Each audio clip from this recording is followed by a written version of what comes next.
We'll do it live. Do it live. I'll write it and we'll do it live. Thing sucks. You see it, KYJ.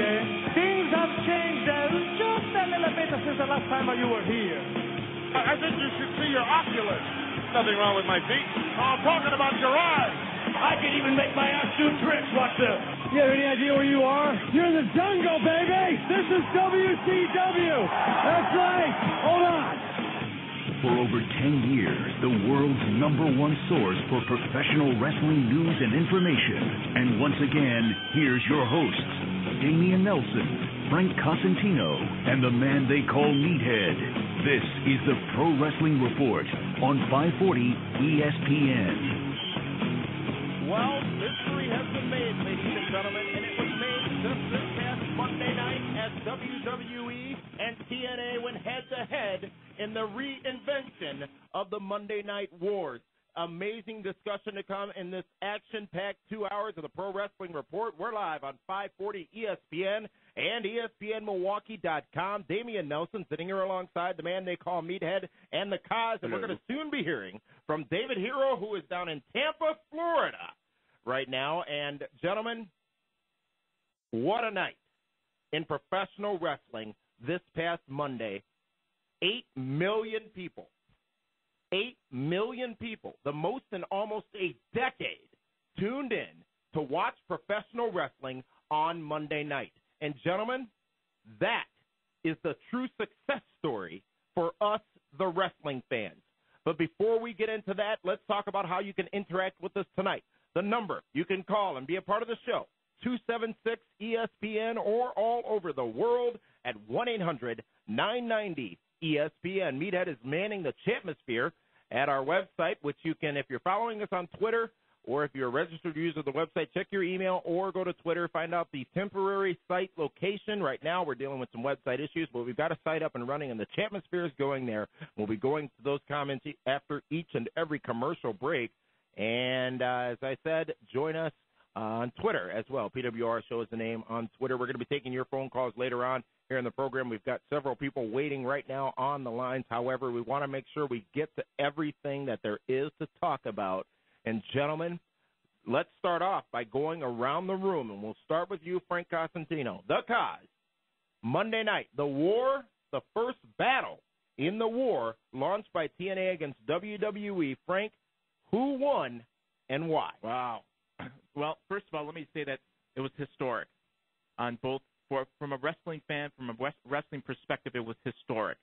Something that we kind of, for those of you that were wrestling fans about 10, 11 years ago, something that kind of remembered. It was like, hey, those are those old shoes that used to fit.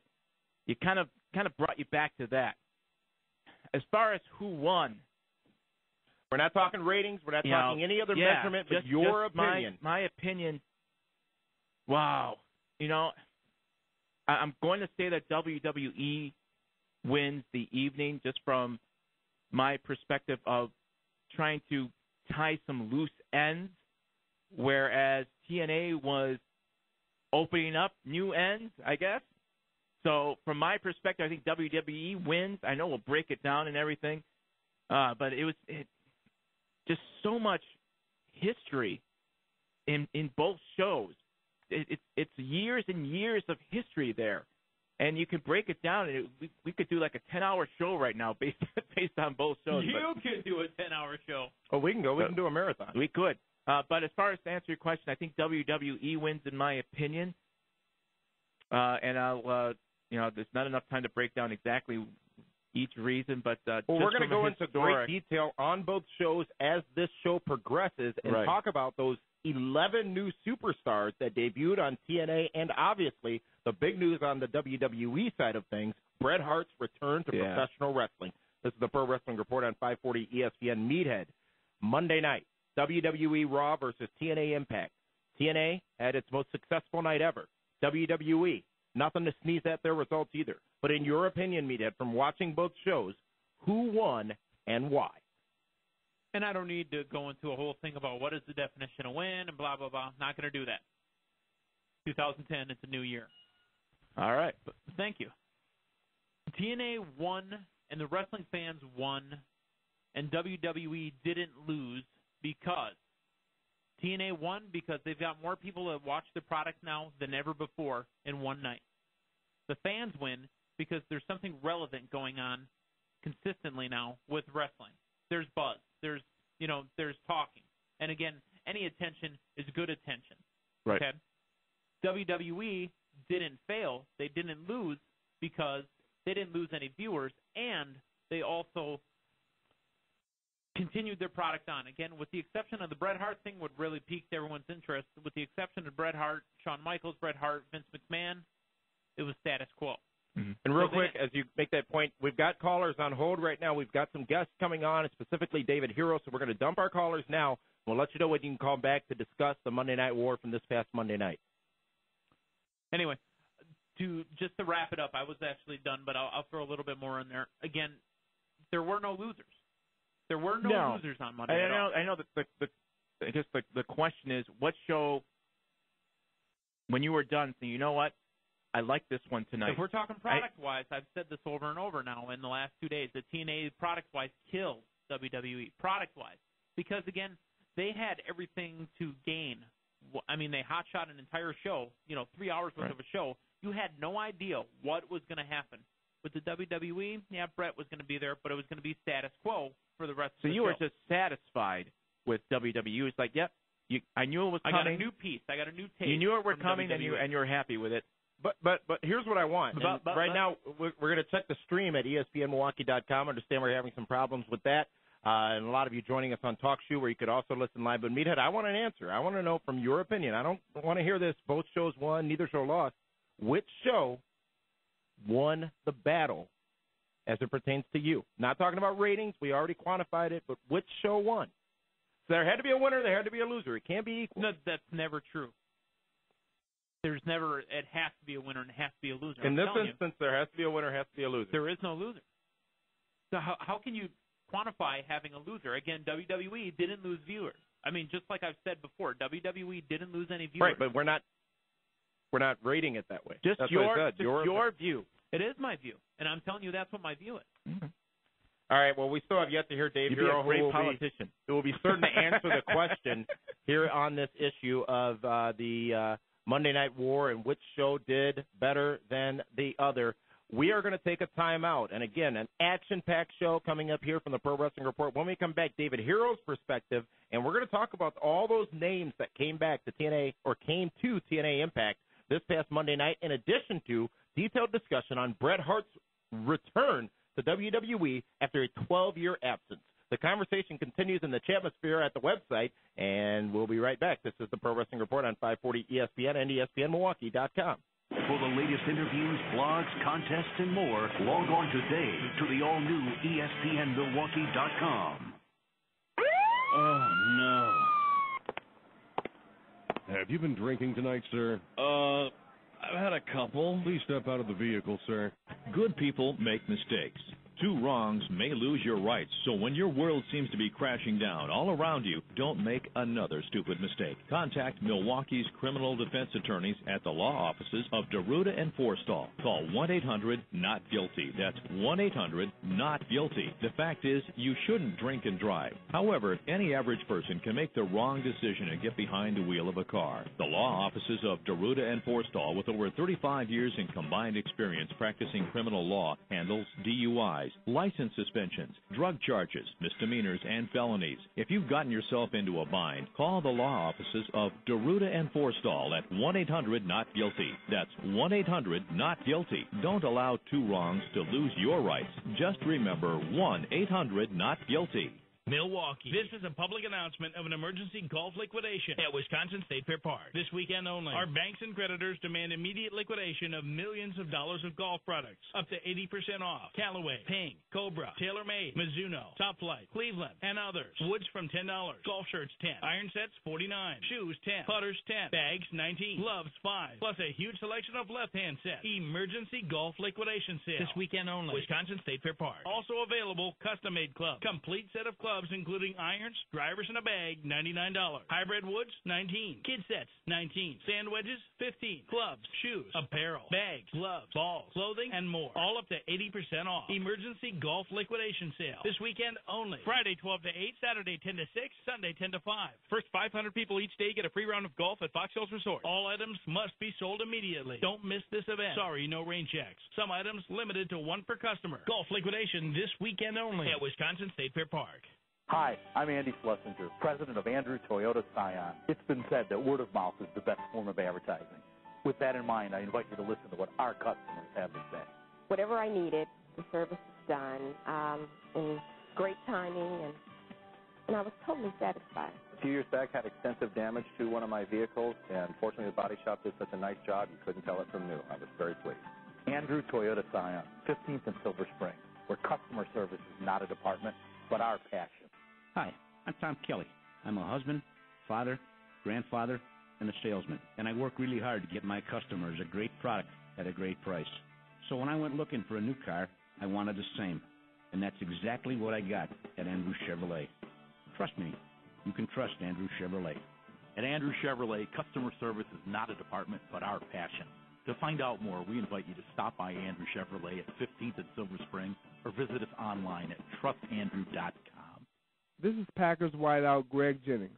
Get ready for the NFL every Sunday from 10 to noon with Chewy and Craig on the Miller Lite Football Show on 540 ESPN.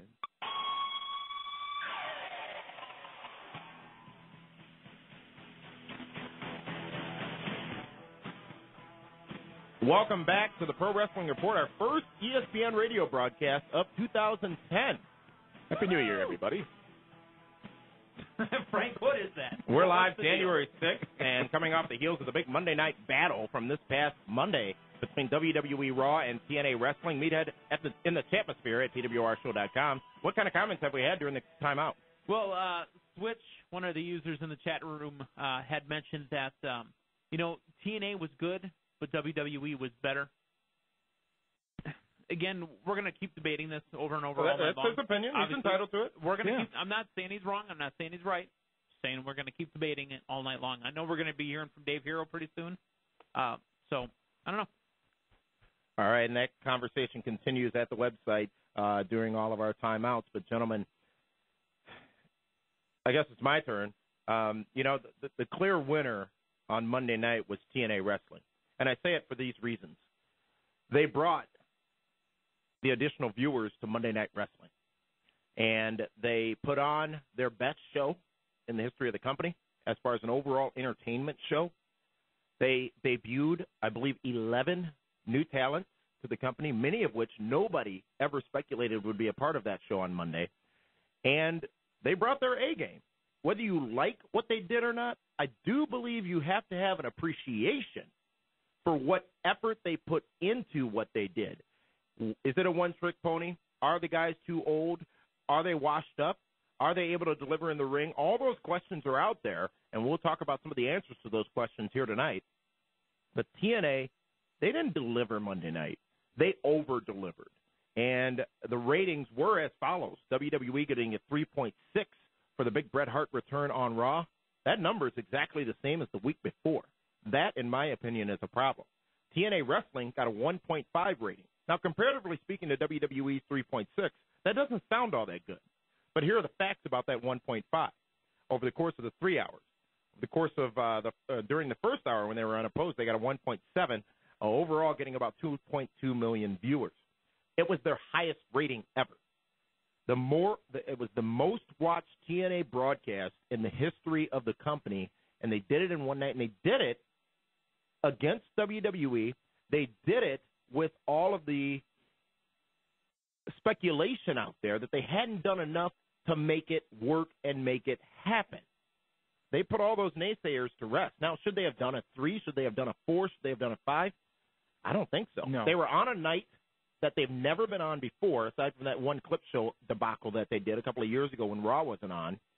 They brought their A game. They stepped up. They delivered people that the fans want to see. Because all we were promised was Hogan and some surprises. They kept things close to their chest. I was actually sitting in the TNA Impact Zone in Orlando with some of the workers from the company, and they didn't know what was going on. This thing was, and being down there and being down at Impact as many times as I've been, the atmosphere, both backstage and in the Impact Zone, was completely different. They didn't even have food for me for catering this time. Oh, whoa! It was completely different. TNA scores the tremendous win this past Monday night, in my opinion. I want to add this. TNA did put out everything that they had promised. You're going to get Hogan. You're going to get surprises. You had a great night. The issue now comes, how long does it last?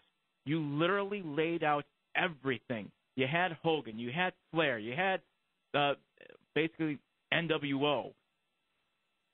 But now my issue is you had the Nasty Boys who were terrible. You had Bubba the Love Sponge, who was awful. You also had close to, I don't know the actual number. You said about 1.7. I don't know what that means as far as actuals. I think 1 million people. About 2.5 million. Okay. You had at least half that audience watch TNA for the first time. Yeah. They're going to see a six-sided ring. They're going to see a production that's a little bit different than what it is in WWE. WWE had maybe 10,000 people in an arena, maybe a little bit less. TNA had their thing, and there's nothing wrong with it. Mm-hmm. But those fans are going to go, am I going to watch this again? And they'll have that opportunity. And they'll have that opportunity. So my issue is, and this is why I say WWE had the better program, because you knew what you're going to get. You had an unbelievable beginning. First 20 minutes was just, you were riveted to that TV. TNA is the same thing. You were riveted because, hey, that's Hogan. Hey, it's NWO. Hey, you had it all. But then you threw in the Nasty Boys, and that bothered me. Speaking of the Nasty Boys, let's go to the Nasty Boy opinionist from Tampa, Florida, Dave Hero. There's no way to go through life. David Hero, thank you for calling in as you travel down in what is not beautiful Florida right now. Hey, man, it's still St. Petersburg on the beach, and I can't complain about that at all. And especially the people you're with. You know, I'm sitting down here having mojitos. I got, Dakota Darso, the new TNA Knockout champ, ODB, and Did you buy ODB that drink? I sent the coupon down there. So you can... Yes, we did. And did you put the PWR show is taking care of all the beers for ODB tonight. Did you put that little thing I gave you in ODB's drink? Hey, man, this is a public show. What are you talking about? Oh, sorry. I got lost for a minute. Please tell her I said hello. Yeah, does she know Frank Costantino? Frank and I are literally fighting over ODB. That's a shoot, folks. All right, David Hero, Monday night, WWE Raw, Bret Hart, the big return, 12 years, and he comes back and he confronts both Shawn Michaels and Vince McMahon on TNA. We see Hulk Hogan. We see several other people, including Ric Flair and the Nasty Boys. Shut up. Hello? Yes. Hello? Hello? Sorry about that. Dave Hero? No, hey, ODB. What's going on? ODB! Oh, Yeah. yes. How are you? I am very good. How you doing? I'm fantastic. Better now that I'm speaking to you. Congratulations on your win of the TNA Knockouts Championship over the former WWE Diva, Tara. Don't even say diva around me, really. Sorry, it was just for reference. You know what? I made history. It was, our biggest show ever in TNA history, and it was on the biggest show ever. So I made some freaking history. ODB, Bam! I was there. It was a great show. But really the news that has come since it of the rating and all the success. What were your thoughts Monday night live in the Impact Zone, seeing all those people, Ric Flair, Jeff Hardy, all the new talent that came into TNA? I'm very low key at everything I do and everything, and I didn't know what the heck was going on. It's like when I was in the ring and I got Tara Spider on my belly, whatever. Whatever, that's old news, but and I heard a reaction. I'm like, all right, who's coming down? Yeah. And it was Ric Flair coming in. I had no idea who was coming in, and I think it's great. It's but I hope we don't blow our load in one show. But I think TNA's on the And a lot of people are saying that. Was this it? But here's the thing that I felt happened on Impact Monday night. a lot of good stories were set up and a lot of good intrigue was built. There is a reason to keep watching. Oh, you never know. I mean, I don't even know what's going to happen. Like that's kind of like PWR show. We don't know ODB's just going to take the phone from Dave Hero. That's the best thing too. Like it's under new management. Like everything, like Bischoff and Hulk are taking over, which I love because I love Bischoff. Like when he took over, WCW, like that's some good stuff. That's good TV time. And it's going to be good times, I think, for TNA right now. And I'm excited to be part of it, but also a little nervous, but, whatever.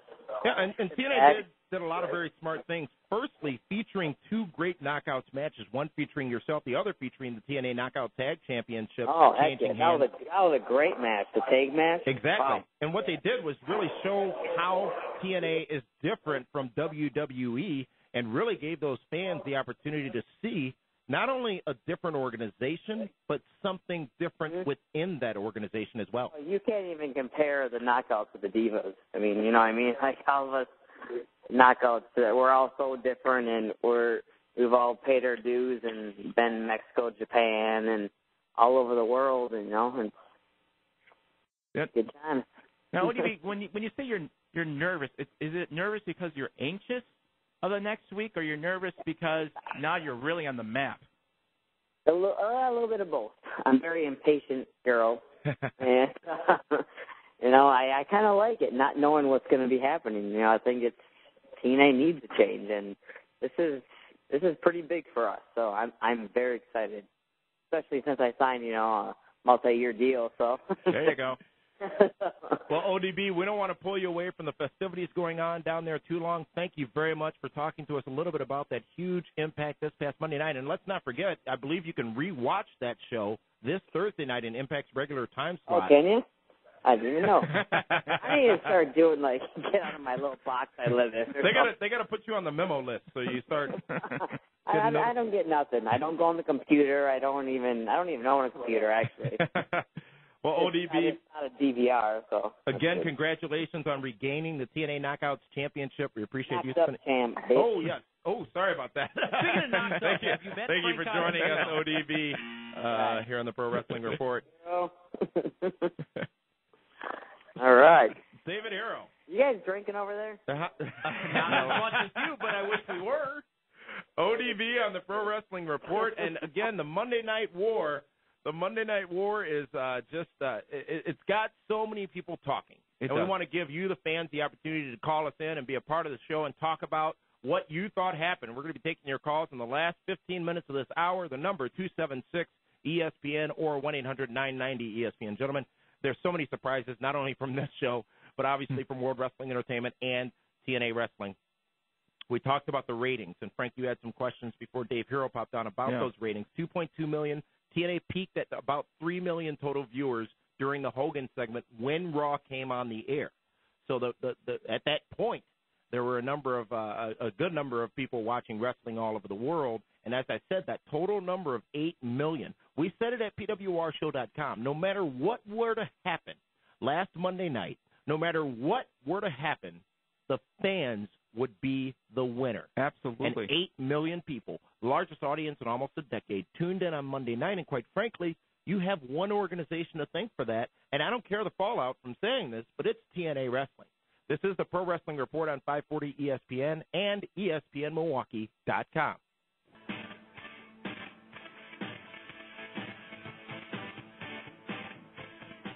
Perhaps this was the only thing missing.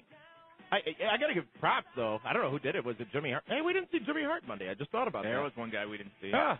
But the NWO-esque music, I guess they changed it by 20% so they can use it. Esque music? Yeah.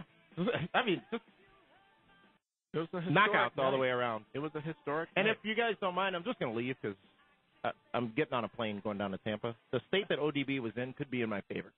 No, Florida? No. Hey, now. Stupid. There's no way to go through life, son. Don't talk about Frank like that. Before we took that time out, we referenced the Chatmosphere at the website. And Meathead, what's going on there during the commercial break? A lot of hating, actually, except for Joey D. Jealousy of me? No. Oh. A lot of hating, except for Joey D. It's nice to see Nigel McGuinness jobbing out after working with Kurt Angle. Oh, wait, that's hating, too. No, it's a fact. I mean, Nigel's. Somebody said to me too that when I was down there Monday that ever since Nigel got there, a lot of the other talents have stepped up their game because he brings a different element. This could be controversial, but he's probably almost as good as Kurt Angle, but healthy. And what I mean by that is you can't tell Kurt's hurt, but Kurt's hurt. Yeah. Is he a true heel, 8'11"? What time are we in the show? We're beyond that. As we talked about the ratings, 5.4 million people, Frank, watched Raw. 2.2 million over the course of 3 hours was the average number watching TNA. TNA, though, did have some problems in their rating. It from that unopposed first hour did end up down near a 1.2, losing almost half a rating point. However, they were still maintaining a higher number than the average Thursday night TNA Impact rating. And during the Angle AJ match, which we got to talk about the significance of that later on too. During that match, the rating went up. So they didn't. I mean, the trend was decent, and it's their responsibility to look at these quarter hours and look at what worked and what didn't. And it means a lot more for this show than it does on Thursdays because they know that if people turned away from TNA, they were going to WWE. If they tuned to TNA, they were coming from WWE. In the first hour, that unopposed hour, every quarter hour saw ratings increase. So the buzz was out there. Jeff Hardy, the first surprise we saw. The buzz was out there. People started texting and tweeting. TNA was number one on Twitter that night. And the word got out, and people followed suit. Here's an issue for those of you that want to go back to the Monday Night Wars of about 12 or 13 years ago. There was still you could still there wasn't any DVR from my. No, it's a whole different world right now. Right. So whole different. For people to say, well, that you held my audience here.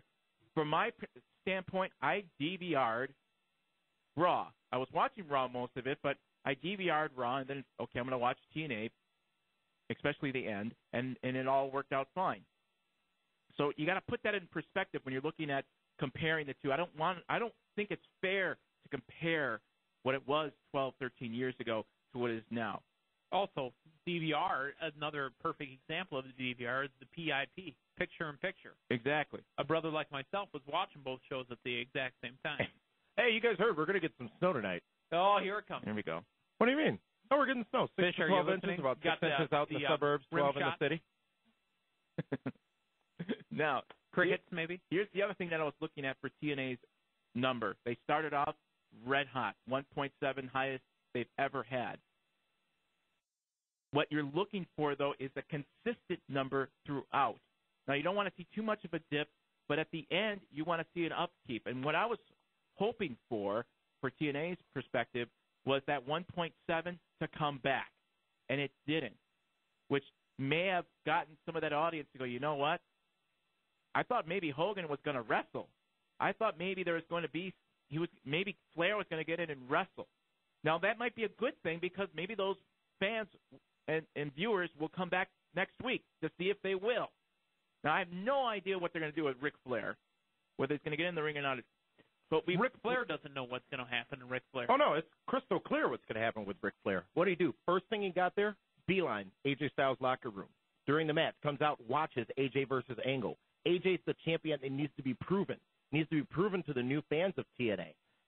That's the reason they had that match between him and Angle. They had to show this guy's our champion, and he's as good, if not better, than a lot of people that you're familiar with. And now Flair is going to be in his ear, in his head, and giving him the rub, if you will, and making him that much bigger of a star. That wasn't dirty, but thank you, Fish. You know what? I just had an epiphany. We talked a little bit earlier about ODB beating a diva. Technically, did we not just have a TNA talent beat a WWE talent cleanly in a main event? Yeah. Am I right? I mean, no. Think about it this way: if Victoria Tara was the diva, she was the WWE talent. AJ Styles beat Kurt Angle. He was a WWE talent as well. I mean, so technically, AJ Styles, the TNA, went over WWE in the main event. Here's one other thing I didn't like about what TNA did with Sting. You kept hearing that we're going to push new people, and it's fine to sprinkle in the veterans that have made wrestling, and Sting is part of that. but enough with what is Sting thinking? He's in the rafters. I never saw Sting. Keep in mind, I was live in the Impact Zone. I didn't know until I watched the broadcast that he had been up in the rafters. When I saw that, I'm like, oh, for crying out loud. We saw that already 12 years ago. Frank, that's a 12-year-old thing. Yeah. No, I'm just kidding. Yeah, but those are things that kind of bothered me. You know? Oh, bitch. Exactly, and I will. But Frank threw his Mentos at the screen. I didn't want to see that. I wanted someone to come out and smack Sting in the head with a bat and say, yeah, we've seen that already. But Frank, as ODB said, they didn't need to blow it. They didn't need to, get it all out there. Now, that stuff could still happen, but guess what? You've got to watch next week and the week after, and hopefully Genesis and the week after to see what's next. And keep in mind, TNA's not done. Oh, no. They're not done. They're not done. They didn't blow it. They didn't. They have a lot of work to do, and that's why it's up to you, the fans, to make it work. Did it work? We'll find out in the next 3 to 4 weeks. If they're back to where their numbers were from about a month and a half ago, it didn't work. They've got to be consistent, a little bit higher, not 1.7 number, but they've got to be in that 1.3, 1.4 for it to work. Otherwise, boy, oh boy, they're going to have a lot of problems. Remember, they hotshot that show. Again, we talk about this, and we'll keep on talking about it throughout the show, that it was a 3-hour live. Who knows who's going to show up? Many surprises scheduled. So that's really what I think kind of, got everybody popping as far as, again, they lost a little bit. And, I kind of tweeted while I was watching the show that right now it's Brett Michaels and Sean Hart. I did that on purpose. Yeah. Versus, Hogan and Bischoff, one-on-one on TV. Who's going to draw the better number? And then at the end it was, Bret Hart and Vince McMahon versus AJ and, Kurt Angle, one-on-one. Now, they can't hotshot the show every week like that. No, they can't. I mean, that's what NWO was circa 97, 98 was. They kept bringing in a new guy every week. Here comes Bryan Adams. Here comes Bret Hart. Here comes all these different guys. You can't keep doing that. So, again, they're not going to be able. They're not done. I'm not saying they're done. Thank you. They're not going to be able to keep doing that on Thursdays when they keep taping over and over. So that means the spoilers will be there. So they got to every once in a while. I still say spoilers help, don't hurt. Not always. Yeah, but not always correct. Because but I think they help more than hurt. You know what a spoiler is doing right now? Letting you know that a certain pity city is going to have a match in about a minute. But the fact that a certain return, another return next week on Impact, people are going to be intrigued. They're going to want to see that. They're going to tune in because they're going to read it. Tomato, yes and no. Yeah. I think it's there's perfect a reason for me because I'm wishy-washy. There's a reason WWE showed SmackDown live on Tuesdays when they taped it when they had the restaurant in New York. There's a reason they put the spoilers on the site themselves for several years. It builds intrigue and interest. Remember when Tony Schiavone spoiled Mick Foley becoming the new champion on Raw? Mick and Foley, Raw, a man who wrestled here as Cactus Jack. He's going to win their belt tonight. Yeah. Great mustache, by the way. I think they got a lot more up their sleeve. I just got to believe it. There's rumors of Matt Hardy and Gregory Helms, who obviously Matt Hardy's in a world of hurt now as it pertains to his position in WWE because of the shocker of his brother Jeff Hardy in '97. Exactly, Jeff Hardy, now part of TNA Wrestling. Jeff Hardy also on a side note, legally is in some trouble. He got indicted on Tuesday.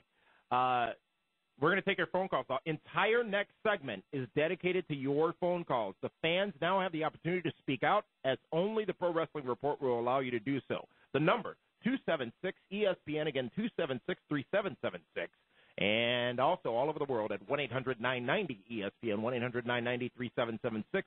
During the timeout, the conversation continues in the chatmosphere, the PWR website, and we're going to go ahead and take a timeout. When we come back, it's more. The Pro Wrestling Report's coverage of the Monday Night War, WWE versus TNA, on 540 ESPN and ESPNMilwaukee.com.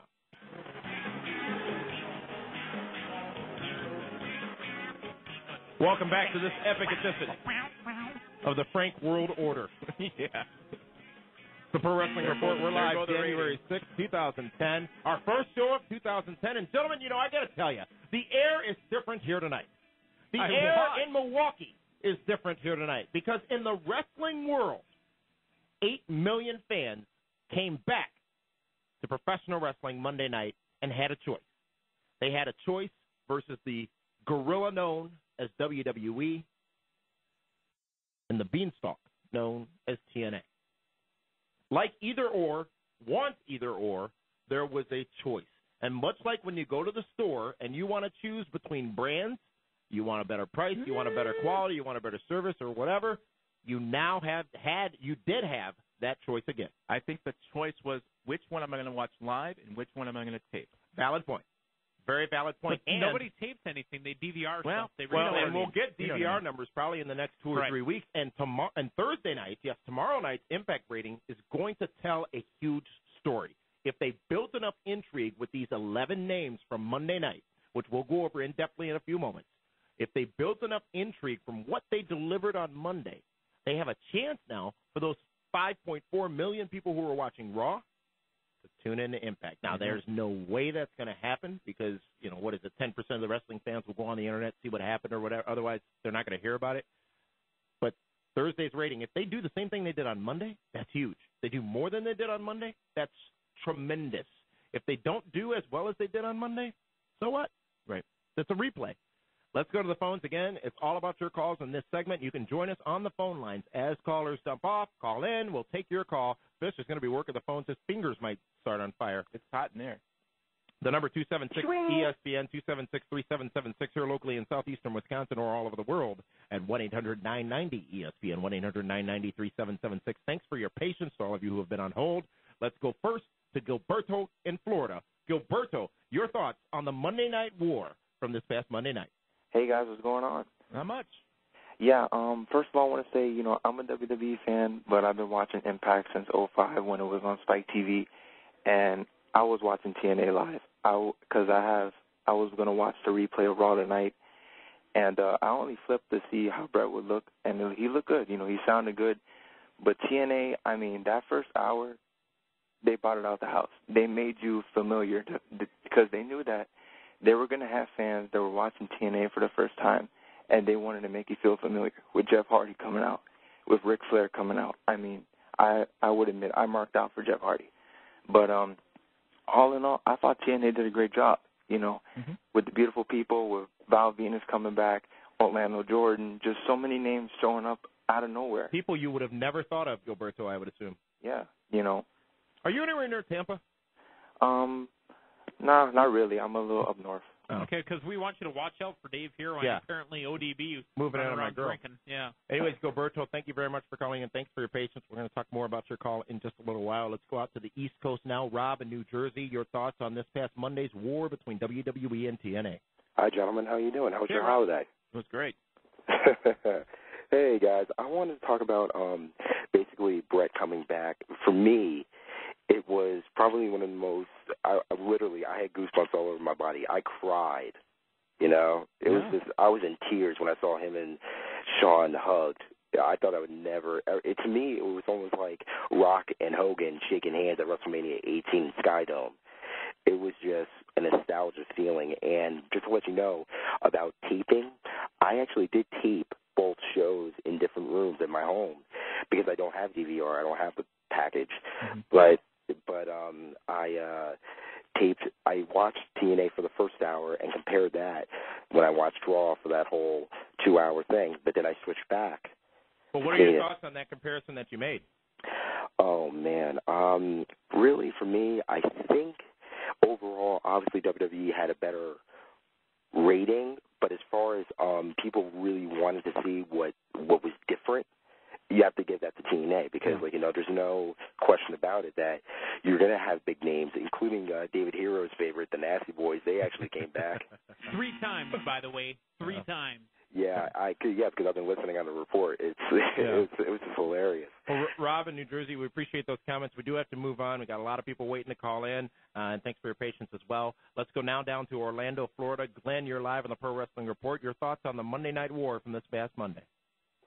I actually think TNA actually brought their A game this week, and I don't like how they're going to replay it. I don't like it. I think they should just keep them going, keep the momentum going, and just stall. Good point, but here's one thing. Does anybody remember seeing any ads for Impact airing Thursday on Spike on Monday? 0. If any of these viewers were new, if they bought the intrigue, they didn't really do a good job of saying, hey, we're normally on Thursdays. But at the same time, I think, as Frank said earlier, it's a different world. People hear Hogan, they hear TNA, they hear Ric Flair, they hear TNA, they hear Jeff Hardy, they hear TNA, they Google it. Oh, TNA Impact, Spike TV. Or that's all they really need to Google. It pops up Thursday night, 7 o'clock, 8 o'clock, whatever it is. So I think they did. I agree with you. A new show probably would have made some sense. But at the same time, I think this test tomorrow night will be important as to how much intrigue they actually built. One last question for you guys. Okay. Do you think Russo, Bischoff, and Hogan can coexist and not mess up like they did in WCW again? To be honest with you, I don't care. And here's why I say that. I think Vince Russo gets a bad rap. I think he deserves some of that bad rap that he gets. Hogan and Bischoff obviously get a bad rap. Let me make one thing crystal clear from my observations. Hulk Hogan and Eric Bischoff are in charge of TNA Wrestling right now.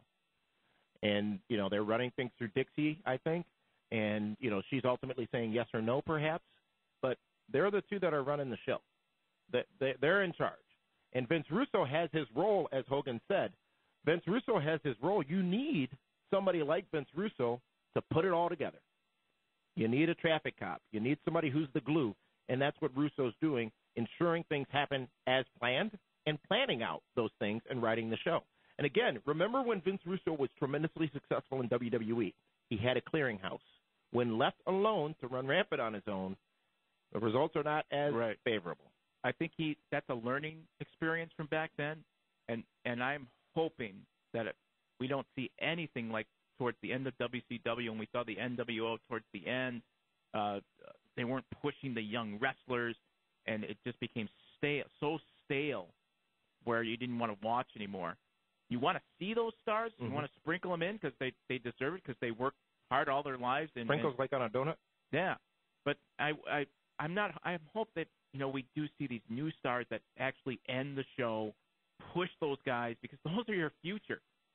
And you want to see those nostalgic stars, but your future's in those young wrestlers. You've got to push them hard. Let's go to Rob in Syracuse, New York. Wants to talk about TNA Impact. Hey, guys. How you doing tonight? Doing good. Robbie. All right. I have one major flaw I saw in TNA Monday night was the fact the production was average.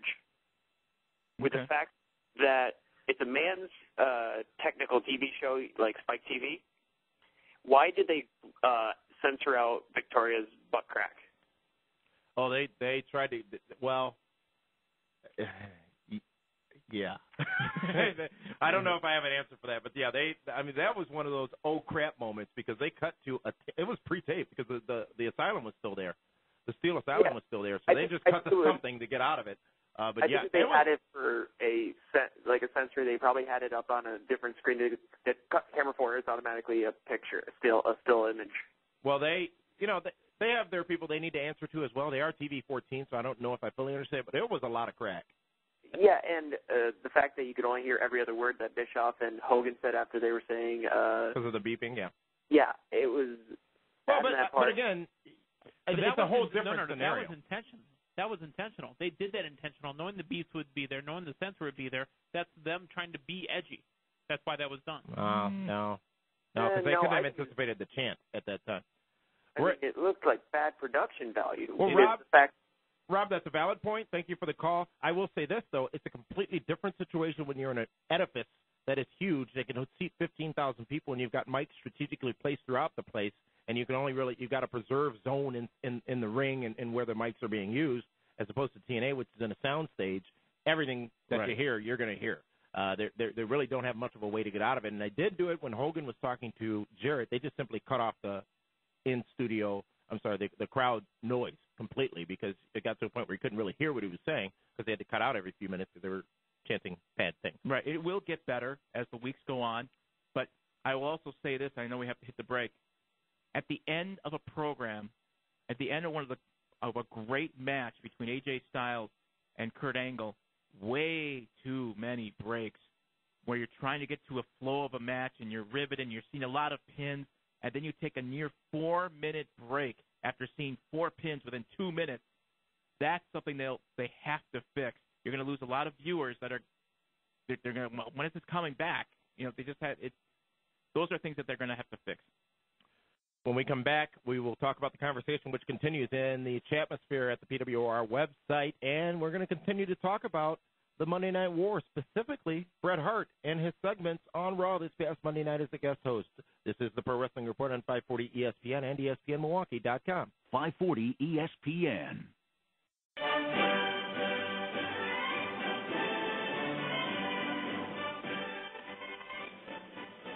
Talk about things missing from Impact. Where was the British Invasion? Yeah, they weren't scripted in. Oh. Where was Big Rob Terry to cash in his X Division championship for Damien? Where is Big Vito and the Cannolis?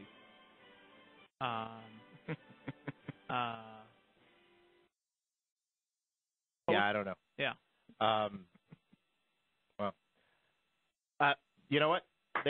People still want to talk about the Monday Night Wars. This is the Pro Wrestling Report on 540 ESPN and ESPNMilwaukee.com. Let's go now to Houston, Texas, site of WrestleMania 25. Jesse, you're live on the Pro Wrestling Report. Hey, guys. How's it going? Jesse, what's poppin'? Well, here's the thing. I thought WWE put an average show just like any other day of Raw. To me, it was an average show. I think the big spotlight for it was Shawn Michaels and Bret Hart talking amongst each other. I think that was the spotlight of the show. Mm-hmm. For its wrestling match, I have to say Kofi Kingston and Randy Orton. Although I was impressed with Evan Bourne with how he tried to pull that off with Sheamus. I also liked that match. Yeah. TNA, I hated the fact that the matches were short. I thought they could have done better. I think that one of the things that really upset me the most was I thought that the Steel Assignment was supposed to be a no disqualification, especially with the cage being there. And I think the only thing that really just they focused too much on Hulk Hogan being the main event star of everything. So that's my opinion. And that's fine. But, again, Hulk Hogan, thank you for the call, by the way. Hulk Hogan was the reason that they were doing a live 3-hour Impact on a Monday night against WWE. Hulk Hogan was the reason why they had that huge rating in the beginning. They're going to pimp the product. I mean, they're going to pimp their big star, and they're going to go ahead and make sure that, you know, Hulk Hogan is the one that's mentioned over and over on there. That's why Hulk Hogan was on there. So. And I am hoping, I think I've already said it, but I'm hoping that once they have Hulk Hogan, they show some younger talent in that segment along with it. The conversation continues in the chatmosphere at the PWR website. When we come back, we kick off Hour 2. We still got Ryan and Steve waiting on the phone lines. This is the Pro Wrestling Report on 540 ESPN and ESPNMilwaukee.com. Welcome to Hour 2 of the Pro Wrestling Report. We're live January 6, 2010. I haven't said 2009 once. Well, just did, but not 2010, in relation I think is to what the kids date. are calling it. What a show, what a night, and what discussion. The Monday Night Battle, the Monday Night War from this past Monday, WWE Raw versus TNA Impact. A lot of people called in with a lot of comments. Let's talk about those comments. But before we do that, let's get to two more phone callers here. First is going to be Ryan in Louisville. Ryan, you're live. How's it going, guys? Hey, Ryan. Hey, little things I just want to say is I think TNA did the better show on Monday just for the fact, like, Raw just felt like last week, but they just inserted Bret Hart. And I just didn't feel like they... That is such a perfect analysis of Raw from this. That's awesome. Like, I feel like the man's been gone for 12 years, and he gets 2 segments. Like, all these other guest hosts have been getting so many segments. Well, he had a segment with Chris Jericho as well, so... Well, I just didn't feel like he ran the show like all those other guys. Did he even make a match? He didn't make any matches. And I'm like, what? I mean, it's been 12 years since I've seen this guy, and I just... But understand also that Bret Hart's not only going to be on TV one night. I mean, he has a contract that runs just past WrestleMania, so you will see more of Bret Hart. So the fact that you didn't see him interact as much on Raw isn't that big a deal because you know that there's more coming. But I just didn't see the tease for a later thing, you know? It just felt like the kick. I'm like, well... Well, obviously they're not going to leave it like that. So, but that first segment was almost 20 minutes. And like TNA, I just feel like their programming and their matches were so unique. Like every week is something a little different, but the thing with that is they don't have like storylines like the WWE does, which maybe that's just their thing. But I feel like if I like the Divas match, or not Divas, sorry, Knockouts. Knocked up. Knocked up, whatever. I mean, if I actually can enjoy that on the show, I feel like they've done their job. All right. Thank you, Ryan from Louisville. Let's go out to Heartland, Wisconsin. Steve, you're live on the Pro Wrestling Report. Hey, guys. Hey, Steve. Steve. Yeah. No, go ahead. Okay. I thought you were saying something else again. I thought, apart from the AJ Styles and Angle match, which was phenomenal, I think the opening bout set the mood for me for the rest of the night.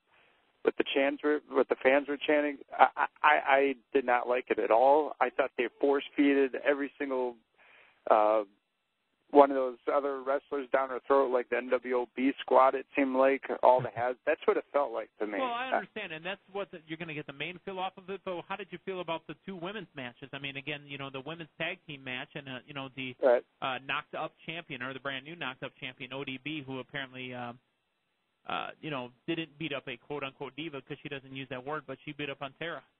Oh, they were good matches. They're great matches. Tag match was awesome, but for me, it just showed me why WWE is up on top. I'm a fan of TNA, and I don't like the way the things are going with. I get that they had hype up Hogan and all that, but great. Now we get drunk Scott Hall and everybody from the NWO again, and those were great days. They were 15 years ago, but not anymore for me. I don't like it. So. Well, and again, thanks for the call, Steve. A lot of people are in that camp. Yeah, but who's to say? And we've had this, talked about before, and we'll talk about again later on this week on Primetime, actually, on PWRshow.com. But you have all these different stars, Damian, and they could be in different spots. They could do different things. Again, they're kind of recognizable stars that just may have a chance to do something else. It's what TNA needs, and I think they utilize everybody that they brought in almost perfectly. We'll talk more about it, but the Hogan promo, the Flair utilization. We laugh at Orlando Jordan being there, but he played good foil for the Pope, who's great. Right. And, it's what some of the callers said, and thank you very much to all of you who called in. Gilberto said TNA brought down the house in the first hour, and he's a WWE fan who watched TNA, but he did switch back over to Raw. So, in theory, what's he going to be doing tomorrow night? Watching the rest of Impact. Brett and Sean, a lot of talk about that. Rob said that he cried, actually, when they hugged. I got to tell you, I was as intrigued as anybody else, I think, to have Bret Hart back on WWE television. But I think the statute of limitations has run out on that, meaning it was 12 years ago. But again, that was 12 years ago, but we hadn't seen Shawn Michaels and Bret Hart in the ring. Ever. Yeah. So it was a moment. Don't get me wrong. That closure was there. But I'm going to tell you what I don't want to see from TNA in the coming weeks. I don't want to see Ric Flair wrestle. I'm hoping they don't go that route. I don't want to see the Nasty Boys wrestle. That would be terrible. I mean, they were good at one point. Not anymore. I don't want to see that. I don't want to see Bubba the Love Sponge. I think he stinks. And I want to see those new stars, but I also want to see the balance because the older stars, I don't want to say older, but the veteran stars, they have earned their time to be on. So there's a balance. That's what I want to see. I don't want to see it teeter too much towards the veterans, but I also, if they're going to teeter it to the younger ones. Yeah, and we've talked about this before as well. That those guys, even though they have earned their quote unquote time to be on TV, the ones that need to be on TV are the ones that entertain the most. I don't care what your age is. I don't care what you've done in the business. If you're entertaining, like Damian says, he loves Rob Terry. If you're entertaining, then that's what needs to be on TV. I also don't want to see Sting in a rafter 4 weeks in a row not talking, and then we have to wait till next week, and then the next week he's not talking and he's sitting up in the rafter. Because we've already seen the solution to that, or the end to that. I got to say, a lot of people are saying that this is the NWO again. This is all the same stuff we saw in WCW. It's the same poison. And I appreciate that fact, but that's not what they're doing. That might be what they do, but that's not what we saw on Monday night. No. Had they not put the four of them in the ring, Hogan, Nash, Waltman, and Hall, had they not put the four of them in the ring, the same people hating and saying, and I hate that word hating, the same people criticizing and saying that TNA just brought back the NWO would have been the same one saying they weren't even smart enough to put the NWO in the ring together. So I don't know if TNA, you can never satisfy anybody. WWE had people it wasn't going to satisfy Monday night. TNA had people it wasn't going to satisfy Monday night. And that's going to continue to be the case. I venture to say, though, as you said, Frank, it is a different world 12 years later from the wrestling wars being at their height. 2001 is when it really officially ended. The fans, I think, are a bit more intense this time around due to the social media, due to the ability to speak out, due to the ability to voice their opinion. But at the same time, the problem I have with that is people can't respectfully listen to other people's opinions and respect the fact that you may agree to disagree with somebody else. Also, let me jump on top of that and add on to it. They're also more intense because they feel they've been let down for 9 years because a lot don't realize it, though. Right. They had the Great Wrestling War. They had that, and they've been, it's been taken away from them. So for 9 years, they've been saying, we're tired of this, we're tired of that, we want this, we want that. That wasn't happening before, WCW versus versus WWE before. So now that they've had that, it's a crackhead not getting his crack. He's I'm not familiar with that. Yeah, you are. He's twitching, and he needs his fix again. When we come back, we're going to take a couple more phone calls. We've got Florida and Queens, New York waiting on hold. This is the Pro Wrestling Report on 540 ESPN and ESPNMilwaukee.com.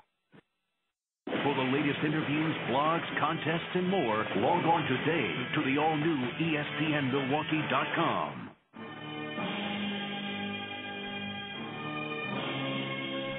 Vintage Fish! Really, nobody could say it like Michael Cole. Give it a try. Give Vintage a try. Vintage Fish! Nope, not the same. Of course not. I'm not Michael Cole. Welcome back to the Pro Wrestling Report on 540 ESPN and ESPNMilwaukee.com. We're having a ball here tonight. Again, as I said, it just feels so good to be a wrestling fan.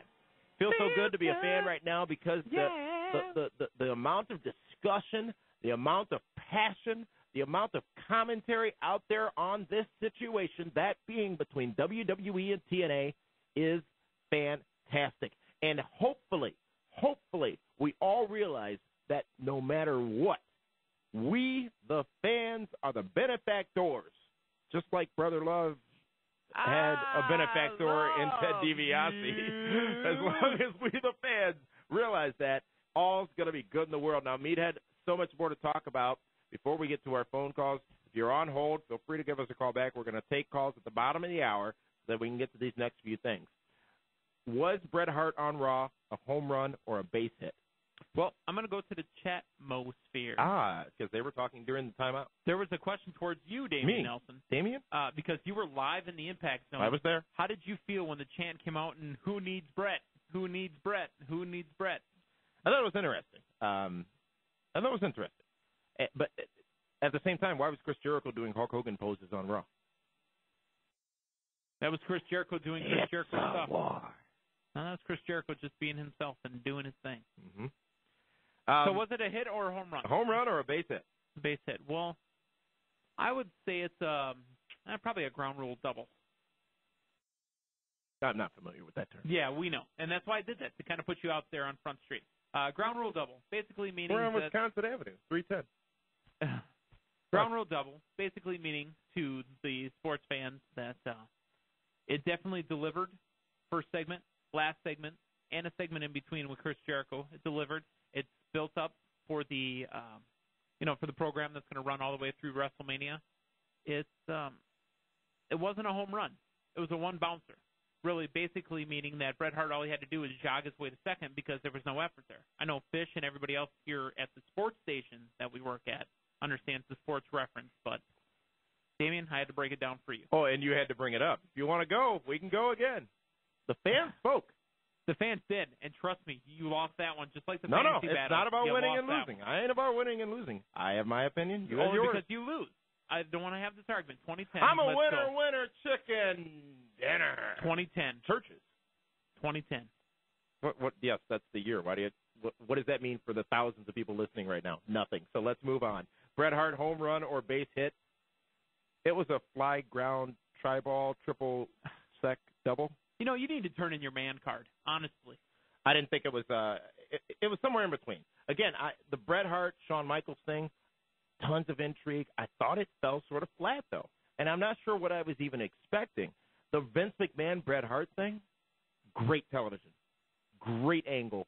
Great discussion, great focus, and I'm very intrigued as to where that is going next. But let's not forget, and I share the same sentiments as the caller from earlier by the name of Ryan, who said that Raw basically was the same show. They just inserted Bret Hart from weeks before. As we talked about. But at the same time, what really could they have done? Right, and we, again, we're kind of alluding to Primetime, which is going to air this Friday on PWRshow.com. It was status quo. But they had some Bret, Shawn, Bret, Vince stuff that went on. Mm-hmm. We thought there was going to be a possibility of Hart Dynasty maybe getting a rub from Bret Hart. Didn't happen on TV. Is that something that could happen down the road? Possibly. I mean, you can't. It's kind of like saying that the NWO should have got a mention during TNA somehow. They thought, why would they not do it? I mean, why would you not have Bret Hart interact with the Hart Dynasty? So, who knows? Let's go over the list of people who actually showed up on TNA Impact this past Monday night. Obviously, Hulk Hogan. We knew that going in. We knew Eric Bischoff would be there as well, just by default. We really had a pretty good inclination or pretty good thought that Ric Flair was going to be there as well. Scott Hall, I'll give you that. Probably thought that was going to happen. Waltman, getting a little lower on the list. But Waltman was hanging out with Hall. Yep. But here are the people that I don't think anybody would have expected. And we'll go in the order of importance. Orlando Jordan, who? What's wrong with OJ? You probably liked him in WWE. Oh, wait, because he's in TNA, now you don't like him? I didn't like him. He was part of the cabinet. I didn't like the cabinet. Oh, wait a minute. He was a wrestling jobber. God. I didn't like any of that stuff. Again, the foil to the Pope, if that's what it needed to be. The Pope is spoken. The Pope verbally bitch slapped him. I mean, he took him out. Whoopi Goldberg lookalike. The Pope is star. The Pope is money, by the way. And I didn't get any Pope cash. The Pope is money, dude. The Pope is unbelievable, and I'm glad that quote unquote Hogan and Bischoff see what they see in him, because the Pope, that's pays, that's buys. But should anybody even care that OJ was there? I don't. I mean, it wasn't. I don't think it was put out there as, oh, look, we got Orlando Jordan. It was, okay, here's some new guy. I recognize that guy. It's Orlando Jordan. Who people will talk about, who can go into this promo with the Pope. And as far as I know, he is not on next week's Impact, and that doesn't mean anything. We could see him used down the road or whatever. But going again in the order of importance, I would say next would be Shannon Moore. We saw him in TNA. He was a Punk. We saw him in WWE a bit. Shannon Moore did a lot of Sting action when he was in TNA. He just sat up in the rafters with his big mohawk. Yeah. Shannon Moore, a good talent. I'm not sure how relevant he still is, but he was relevant when he was in 3 counts, and that's it. Val Venus, Sean Morley? You know what? Sean Morley, he had his place with the girls. I mean, to get, the fans that recognized him to remember what he did. But ladies. Other than that, dude, just not entertaining for me. The girls were hot. The girls were going to take clothes off. But, again, all throughout the show, we were assuming that Angelina Love would pop up. And Jeff Hardy. Now, Jeff Hardy was back a shocker. Yeah. Jeff Hardy, who departs World Wrestling Entertainment. On his own terms. He's burned out. He's done. He's ready to take some time off. He's got an open invitation to come back. Buzz started late last week that there might even be consideration of a match between him and CM Punk at WrestleMania 26. Not too far-fetched. Jeff Hardy decides Sunday-ish that he's going to drive on down to Orlando to support his friend Shannon Moore, who's going to be a part of the show. And you know what? He's the first person I saw when I got to the Impact Zone. And I said, wow, all right, he's here. But I couldn't convince myself. that he was going to wrestle. And he didn't. He just got involved. The minute they called for the DQ or whatever it was they called for in the Steel Asylum, I said, nope, perfect setup. As the fans were chanting, this is perfect setup. Well done. Bravo, Jeff Sierra. Hardy, big shock. So all these people, the Nasty Boys, wait, I'm sorry. I meant to start with the Nasty Boys. Oh, why? Even below Orlando Jordan. Oh, yeah, you're right. Okay. Start with the Nasty Boys. You were going I just hate that Dave Hero was right about that. And by the way, Dave Hero, who said ODB was on the phone, she called in. He said she was going to win the title back this past Monday night, and I guess she did. She did, and you know I what? got to start doing some predictions. I'm sick of Dave Hero getting all the Dave Hero is the Carl Wolf of around 2010. Jeff Hardy, the biggest name, I think, of surprise nature to come to WWE. Now, TNA, a lot of people have said that, all these old stars, we talked about it earlier. Let's talk about the ages of some of these people you saw, because I think it's relevant. And it does paint the picture. And I'm going to compare pretty much soup to nuts, if you will, as far as where they are in the company. Where am I, and how old is this cheese? What show am I on?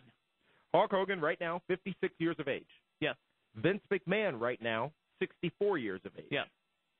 Bret Hart, 52 years of age. Scott Hall, 51. Kevin Nash, 50 years old. The Heartbreak Kid, Shawn Michaels, and The Undertaker are both 44 years old. Chris Jericho is actually 39 years old. Mm-hmm. John Cena's 32. AJ Styles, only 31. Kurt Angle, 41 years old. And Triple H is 40 years old. So, again, what we wanted to do actually was look at the median age, the average age of the stars on TNA Monday night and WWE Monday night, but it just became too big of a project. The interns were overwhelmed, and we just changed over. You know, it's a new semester, so we got new interns learning things.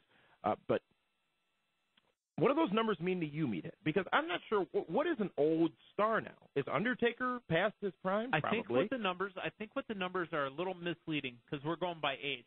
I think what the numbers are to a lot of wrestling fans is the wrestling age. How long have they been in the wrestling spotlight, and how long have we known about the wrestlers? Well, for example, it's a different number. Yeah, for example, Jericho has been around since his ECW days, where he went from ECW. He was a former television champion. Yeah, I'm not sure you can quantify that as being on known. Right, but in the wrestling realm, I mean, ECW was a cult underground hit.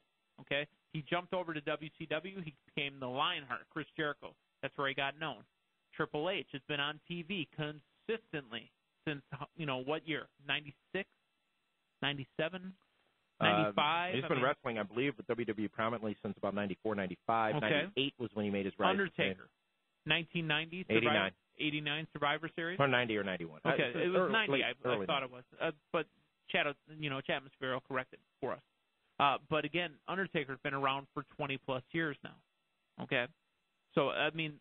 But he's not old.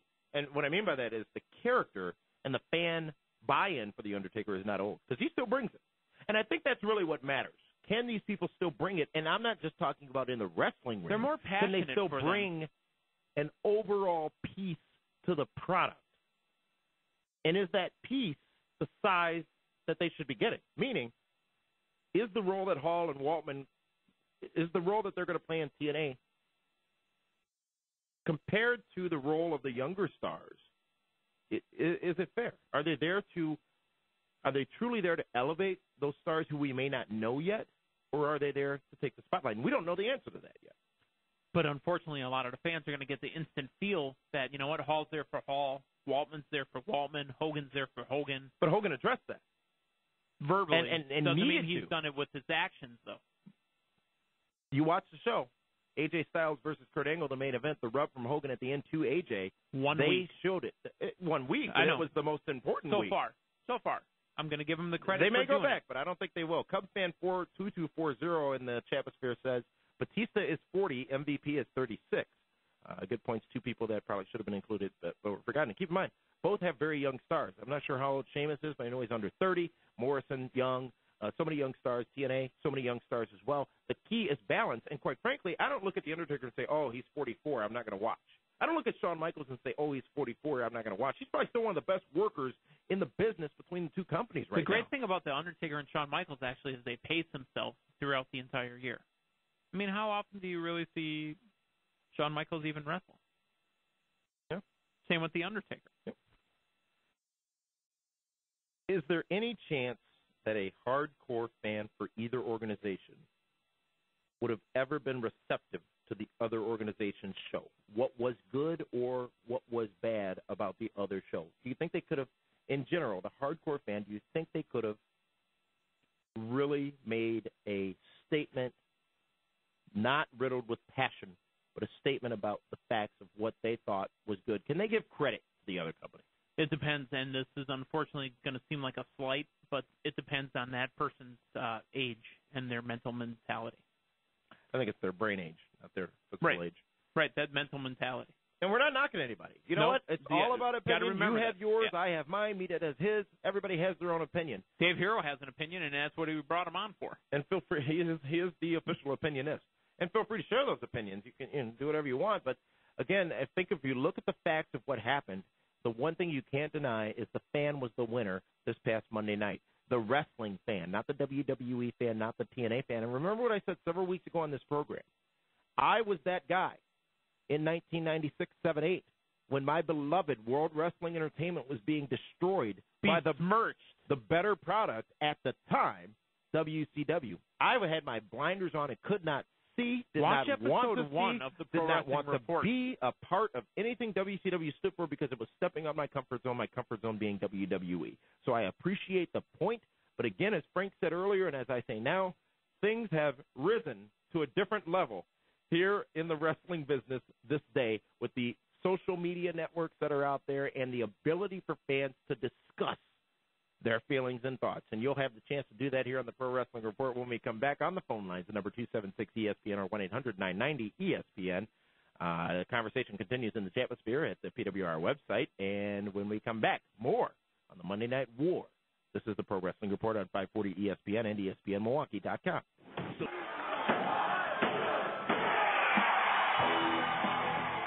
At least he wasn't wearing a diaper Monday night with a bottle and baby powder and such. Welcome back to the Pro Wrestling Report on 540 ESPN, ESPNMilwaukee.com. Damian Nelson, the man they call Meathead, here with you in the final hour of the Pro Wrestling Report. Frank Constantino had to step out. Dave Hero's in Tampa, Florida, chilling with ODB right now. I don't know who's doing more drinking, though, to be honest with you. Oh, ODB is. Are you sure? Faux show. Faux show? I want to remind you, listening to us in southeastern Wisconsin, coming up on January 30th, MIAW is going to have a 30-man battle royal, a big showdown at Papa Luigi's 2. It's going to be on January 30th, 30 men on the 30th at Papa Luigi's 2. That's MIAW. And you can go ahead and come on down to that show and see some great local wrestling action. Meathead, let's go to some phone calls now. But first, let's talk about what happened in the chatmosphere during the timeout. Well, there's talk that the close the six-sided cage in TNA close to War Games, but Hogan might be taking that away from D-Boys 559. Again, Frank is against the six-sided cage or six-sided ring. I think it should just be left alone, to be quite honest with you. It's something different than what WWE does. The talent have no problem with working. I mean, we've talked to TNA superstars or wrestlers, excuse me. We've talked to TNA talent. The FedEx guy is here. He's got some kind of letter. Yeah, we've talked to TNA talents when we've had them on the program, and they said that it's just another rope to bounce off of. The six-sided ring doesn't bother them at all. So, you know what? Leave it. I've long said, though, what benefit are you getting from us? I mean, it's just different. Yeah, that's it. It's different. I'm not sure the value it has, and if it goes away, I think it's 2 weeks after it goes away that people will be done talking about it. You know what I'm saying? I don't think people may be a little bit more tied to it than they think they are, or may not be as tied to it as they think they are. Let's go to the phones. Kevin in Florida wants to talk about the most entertaining part of Raw from this past Monday night, and that was obviously the segment with D-Generation X. Kevin, you're live. Yeah, hey, what's going on? Kevin? How's it going? Yeah. Can you hear me? Yeah, go right ahead. You're live. Oh, I was repeating your name. That's all. Oh, okay, that's cool. Yeah. I don't know, do you think, the DX group of the 90s, when they would, roll into a place and, take something over, and they would, push people around and not really care, compares to the DX now? I mean, they're pushing pointless merchandise and doing really bad comedy, and they have a mascot. I mean, the Big Show match with Chris Jericho was pretty cool, and then, Hornswoggle would just come in and do pointless bad comedy. The DX that they got now is a shell of what they used to be. Yeah. They're nothing but They're not edgy. DX was edgy. They weren't this comedy troupe. They weren't Second I know. City. Yeah, They were used edgy. to be awesome, and now they're just like, it's so bad. Like every time they talk, it's just like, what are you talking? Like, why are you doing this? You know, and like the match they had with Jericho, like the Big Show can't wrestle anymore. He's too fat. Like that pedigree looked terrible, and like that was compared to the Angle AJ Styles match, and that match was just phenomenal. Like, and Kevin, that's the point. When you got a DX segment again, and you got this new thing, this other wrestling on Spike that I've never heard of, but they got Hogan, and I mean, I know it's pretty cool. It's something different. If you're done with DX, if you're sick of a certain part of Raw or WWE programming, now you can turn around and look at, or at least you could this past Monday, look at what else is being offered out there as opposed to 4 days later from TNA and make that immediate comparison. That's the difference about having the shows head-to-head.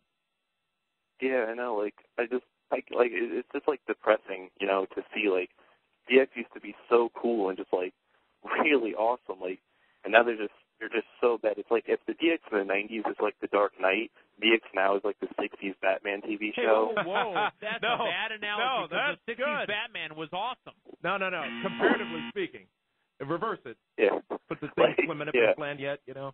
Kevin, thank you very much for that call from Florida. Some very good conversation. And a point I hadn't even thought about is what happens when you do flip back and forth between those shows. Whatever is happening is going to grab you. And, you know, I venture to say DX has its audience, by the way. And there are people who enjoy that part of the programming. I enjoyed Santino's interaction with DX. I'm actually somewhat offended with the way that Hornswoggle is treated like an animal or a pet or something. There's so many things wrong with that on so many different levels. Like but again, it's entertainment, and I get it. And entertaining won't be any different. Though? Yeah. Exactly. It wouldn't be any different on a scripted. You know, well, this is scripted on a sitcom or anything like that. Mm-hmm. I love Seinfeld, and you should see some of the things they did on there. At that time, which was edgy. Yeah. Because there's not that there's anything wrong with that. Thank you, Kevin in Florida. Oh, my God! My parents! Maybe you could do that for a living. If Probably this van is a Madison rockin', Square Garden. if this van is a rockin', don't come a knockin'. Let's get us! We could go on. We could do a Seinfeld hour one night, but we got Pat in Queens, New York, waiting and wants to talk about Jeff Hardy, who is now in TNA Wrestling. Pat, you're live. What's going on, guys? Hey, Pat. Hey, yeah, I want to talk about Jeff Hardy. Basically, I know why they premiered him in the first segment of Impact, because they wanted to get all that WWE crowd into what he's doing, and it appears like they're going in the direction of like he's going to do something with Homicide now, which once again, it's those are two guys that are good workers and they can do some stuff in the ring. But here's my thing, with Genesis just around the corner, and you got Jeff Hardy. After you put Kurt Angle, AJ as your main event on Impact, nobody's going to really be that interested in buying the same match on pay-per-view.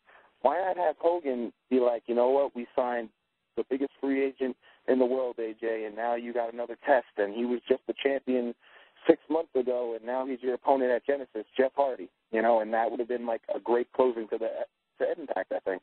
Pat, interesting point. If they did it like that, if they sold it like that and made that same statement that you did, he was champion in the other company recently, blah, blah, blah, blah, blah, then I think they do it. However, one point that TNA gets a lot of criticism on is bringing those people over from WWE and putting them immediately into main event storylines, and then them either winning or losing and then being deflated or put lower on the card. So I was a little hesitant on this whole Jeff Hardy Homicide thing, because he is, it was a former WWE champion, one of the bigger stars in WWE, world champion rather, and now he's, going to work with Homicide. But ultimately, is it going to be entertaining? Probably. Do I want to see Jeff Hardy versus AJ Styles?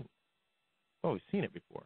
But I wouldn't mind seeing it again, and maybe we will eventually. Would you pay for it? TNA's got to be careful with Jeff Hardy, though. Got pending legal issues, which we learned they really don't necessarily care about. Angelina Love's back. Kurt Angle never got any punishment, even though he was admonished of all those charges. I'm sorry, he was absolved of all those charges. Acquitted, yeah.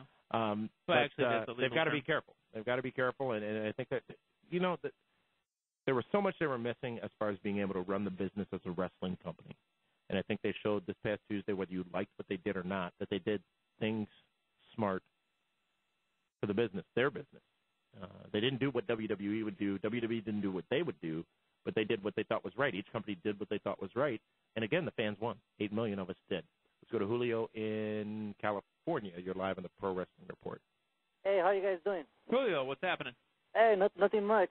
You know, I was hearing you guys how, like, you know how both companies went head-to-head? Mm-hmm. And in my opinion, I think it was pretty badass. It's like something different. Both shows, I think, from my honest opinion, they did a good job. But it was kind of hard to keep up because I'm watching TNA and then I was watching Raw. And I was you were flipping back and forth? Yeah, I was flipping back and forth because I wanted to watch both segments, especially Bret Hart. I'm like, man, I got to see what this guy's going to say, you know? And no DVR, huh? No DVR, and I was like, fail. Man. Well, and that's good. And you have the opportunity to watch. They have clips on WWE.com of some of the important things that happen. And tomorrow night, Impact will replay in its entirety. But, Julio, you make the point that we've been making. The fans win because it's difficult to describe it. All right, we had the caller earlier say that he had, you know, he cried. I didn't cry when anything happened, but. No, it was harder for me because I'm like, I'm watching TNA, and I'm like, when I switched it, when Hogan was out and then Bret Hart was out, I was like, oh, man, which of the two am I going to watch?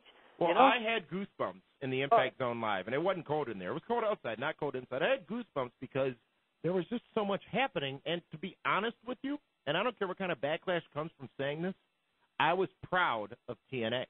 And what I mean by that is proud that they brought it to WWE, proud that they brought the product to us, the fans, and proud now that the overall business will be elevated as a result. Yeah. That is what I was proud of on Monday night.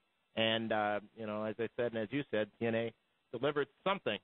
No, and what I did is once the wrestling ended, I went to you guys' website. I'm like, man, I hope these guys have something on because, you know, I want, like, I'm going to kind of, like, you guys are journalists, right? And you guys, like, have your opinions. And I wanted, like, I was like, man. We wish we could have done a wrap-up show of Impact. Actually, I was going to try to do one from Orlando, but there was just so much going on. And quite frankly, I wanted to watch Raw before I said anything.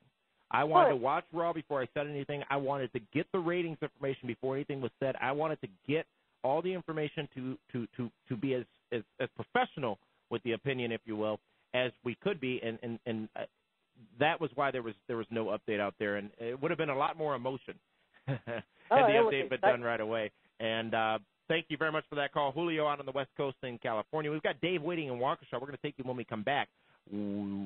Remember, the conversation continues in the chatmosphere at the PWR website. We're going to take a time out when we come back.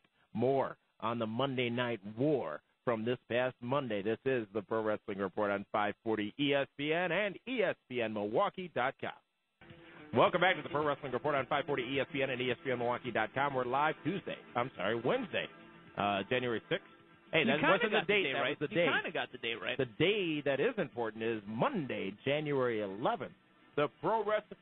It's time to shake things up again. Pro Wrestling Report returns to its Monday night time slot. Monday next week, right here on 540 ESPN and ESPNMilwaukee.com. The Pro Wrestling Report right after WWE Raw. Good conversation to come from that show for sure. Next Monday, we return to our normal scheduled time, 10 o'clock p.m. Central, 11 out east. The Pro Wrestling Report here on 540 ESPN and ESPNMilwaukee.com. Guys waiting on the phone. We're going to get to your calls. Just be real quick with what you have. We certainly would love to give you more time, but we've got so much more to get to here and only a few more minutes of showtime. So I'm going to shut up and go now to Dave in Waukesha. Dave, you're live on the Pro Wrestling Report. How you guys doing? Hey, Dave. Glad to hear that you got Damien to shut up. Go ahead. Just kind of disappointed in both shows this week because I really like Val Venus, but I thought TNA should have lasted a little longer after they were beating up Mick Foley, and Hogan actually went to the room that he was in, and just to see that their main star in WWE is at the Fiesta Bowl, I mean, it's kind of garbage. But well, I mean, you have a prior commitment again, so there's nothing they're going to be able to do about that. He was, you know, contractually committed to that. I mean, what do you want him to do?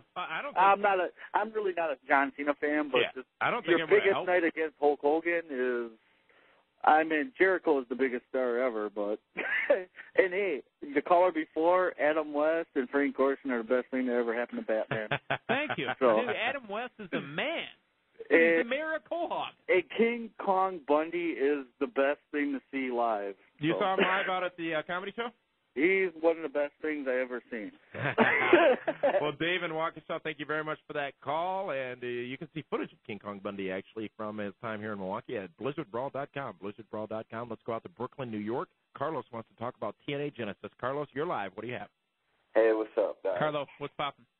Real quick, I'm also known as Mr. Blappin' on YouTube, just in case anybody's listening that knows me. So real quick, I just want to talk about reasons that people should order Genesis, which is going to be next Sunday, January 17th. Give us 2 reasons real quick. No commercials, number one. Valid point. Well, that'll make Frank happy. Valid point. Yeah, that's one thing. And number 2, I think everybody's in a position where they really have to bring it. Not only storyline-wise to impress Hogan, but I really think that some of these guys, their jobs are on the line. So everybody really needs to go out there. And, I think they should consider doing a tournament, perhaps. You got all these people who want their spot. We don't have a number 1 contender right now, I don't think. Do a tournament and see what happens, perhaps. Yeah. Of course, Bobby has that briefcase, that world title. Oh, yeah, the Feast or Fire cases. Didn't even hear about those. Carlos in Brooklyn, thank you very much for calling in. Let's go to the coach in Whitefish Bay, who wants to talk about a man who, I guess, wants out of TNA wrestling, Bobby Lashley. And thank God Crystal did all the talking. Coach, you're live. I have a question on the position that Bobby Lashley has in TNA right now, because I thought he was a hero. I thought he was a good guy, the whole thing, and then all of a sudden his wife. Well, that's what happens when you let a woman talk for you. Pardon me? I said that's what happens when you let a woman talk for you. When's your well, wedding that's first mistake, but still. Now it's Booker T's out, and you got Chamel's out. No. Isn't he a good guy? Now he's a heel. Well, the fact is, he just signed a deal with Strikeforce, so there are rumors he may not want to or be able to perform with TNA anymore. So they're doing this little angle, I guess, where we're going to see if he can get out of his contract, and they're going to try to talk to Bischoff and Hogan about that, and that's a bit of a storyline, but a bit of a shoot at the same time. Coach in Whitefish Bay, thank you very much for calling in. We got to take our final time out of the evening. When we come back, we'll get to Sean in Miami, Florida. This is the Pro Wrestling Report on 540 ESPN and ESPN.Milwaukee.com. For the latest interviews, blogs, contests, and more, log on today to the all-new ESPNMilwaukee.com. Milwaukee. This is a public announcement of an emergency golf liquidation at Wisconsin State Fair Park. This weekend only. Our banks and creditors demand immediate liquidation of millions of dollars of golf products, up to 80% off. Callaway, Ping, Cobra, TaylorMade, Mizuno, Top Flight, Cleveland, and others. Woods from $10. Golf shirts, 10. Iron sets, $49. Shoes, 10. Putters, 10. Bags, 19. Gloves, 5. Plus a huge selection of left-hand set. Emergency golf liquidation sale. This weekend only. Wisconsin State Fair Park. Also available, custom-made club. Complete set of clubs including irons, drivers in a bag, $99. Hybrid woods, $19. Kid sets, $19. Sand wedges, $15. Clubs, shoes, apparel, bags, gloves, balls, clothing, and more. All up to 80% off. Emergency golf liquidation sale. This weekend only. Friday 12 to 8, Saturday 10 to 6, Sunday 10 to 5. First 500 people each day get a free round of golf at Fox Hills Resort. All items must be sold immediately. Don't miss this event. Sorry, no rain checks. Some items limited to 1 per customer. Golf liquidation this weekend only at Wisconsin State Fair Park. Of all the things I think about every day, stroke wasn't one of them. Then my brother, who always took care of himself, had one. I was telling my doctor that he said 4 out of 5 people who have a stroke never show symptoms. And he said 80% of strokes can be prevented when identified early. So I decided to get screened by Lifeline Screening. In about an hour, Lifeline Screening did a series of non-invasive screenings using sonograms to look inside my arteries and determine my risk for stroke and heart disease. If you're over 50, Lifeline Screening has screening packages that can help detect the warning signs so you can prevent a stroke and heart disease from happening to you. When I got the results, I went to my doctor who developed a treatment plan. Now, I know I'm doing the right things to keep healthy. Lifeline Screening's community health screenings are coming to your neighborhood. Appointments are limited. Make yours now. Call 888-719-TEST. That's 888-719-TEST. 888-719-TEST. Will Israel ever see an end to violence? How will the war against Iraq's insurgents impact Israel? Will changes on the Supreme Court have any effect on the Jewish community? Is anti-Semitism in Europe on the rise? What can be done about it? For a look behind the headlines, read the foreword, the nation's Jewish newspaper. The Forward reveals the personalities, motivations, and histories that are fueling the news abroad. The Forward also provides an in-depth look at issues affecting us at home, with comprehensive reports on everything from politics and religion to culture and the arts. It even has its own matchmaking section for Jewish singles. Try 4 weeks free, then be billed $24.95 for another 26 issues. Not satisfied? Just write cancel on the bill and keep the first 4 issues free. Call now for The Forward, 800-253-7800. That's 800-253-7800. Subscribe to a podcast from your favorite show today at ESPNMilwaukee.com.